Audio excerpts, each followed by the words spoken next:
1969 July 21 Apollo 11 ബഹിരാകാശ വാഹനത്തിലെ Colombia എന്ന പേടകം 3 പേരെയും കൊണ്ട് ചന്ദ്രോപരിതലത്തിൽ എത്തിച്ചേർന്നു.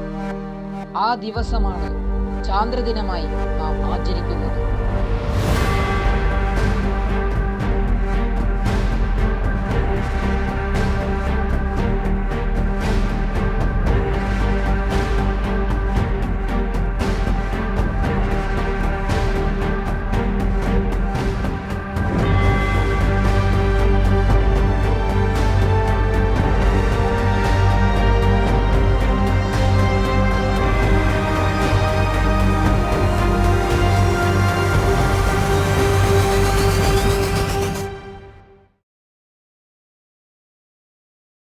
ഭൂമിയുടെ ഒരേ ഒരു പ്രകൃതിദത്തമായ ഉപഗ്രഹമാണ് ചന്ദ്രൻ.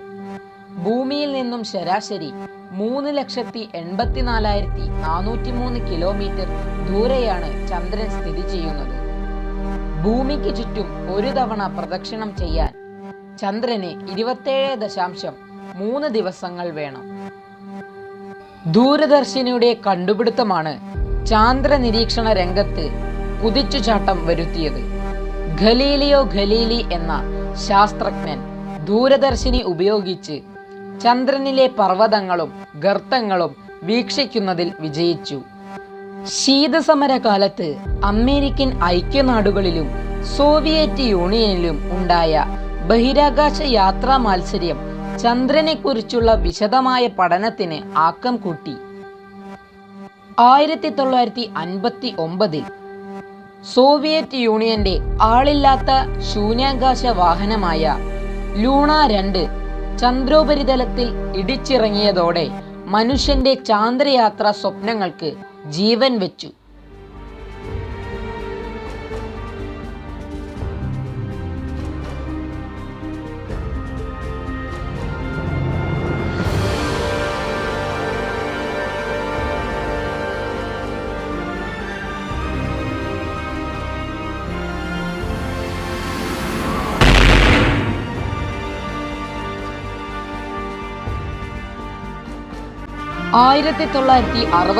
ൽ റഷ്യയുടെ ലൂണ 9 ചന്ദ്രോപരിതലത്തിൽ ഇറങ്ങിയത് ഇതിന് ശക്തി പകർന്നു.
മനുഷ്യനെ ചന്ദ്രനിലാക്കാൻ ആരംഭിച്ച യജ്ഞം അമേരിക്കയുടെ ശൂന്യാകാശ ഗവേഷണ കേന്ദ്രമായ നാസയുടെ 1967 ആരംഭിച്ച അപ്പോളോ 1 ദൗത്യം ആയിരുന്നു.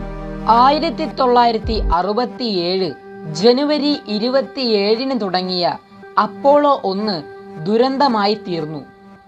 പേടകത്തിന് തീപിടിച്ച് യാത്രികർ 3 പേരും മരിച്ചു.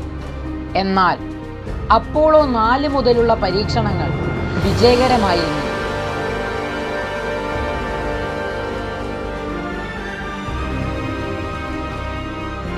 അങ്ങനെ 1969 ചന്ദ്രനിൽ മനുഷ്യനെ ഇറക്കുന്നതിൽ അമേരിക്ക വിജയിച്ചു. Neil Armstrong, Edwin Aldrin, Michael Collins എന്നീ ബഹിരാകാശ സഞ്ചാരികൾ ചേർന്നാണ് അപ്പോളോ 11 എന്ന ബഹിരാകാശ വാഹനത്തിൽ 1969 ജൂലൈ 20 ചന്ദ്രോപരിതലത്തിൽ എത്തിയത്.